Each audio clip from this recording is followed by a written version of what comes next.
Let's talk about user experience and transaction states in a proof-of-work UTxO chain.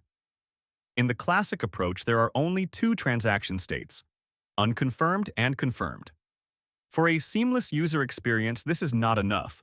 We need at least four.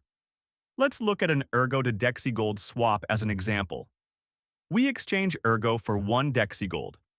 On the left, our transaction appears immediately.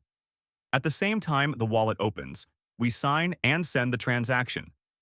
The transaction enters the mempool, and 2 to 4 minutes later it is included in a new block. A transaction can also be cancelled at any moment, either by the user or by the network. In the positive case, the transaction passes through three stages: prepared, in mempool, confirmed. Everything starts with the status prepared. This is what the user should see immediately after pressing the swap button. A short double blink draws attention to the change, and the status icon remains visible as a bar loader. After the user sends the transaction, it moves to the in mempool status. The status icon switches to a circular loader. When the transaction is successfully included in a block, its status changes to confirmed.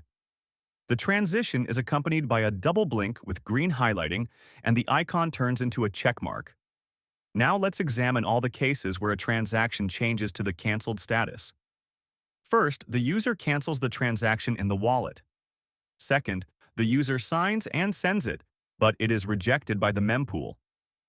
Third, the user sends the transaction. It appears in the mempool, but is later replaced by another one through a higher fee.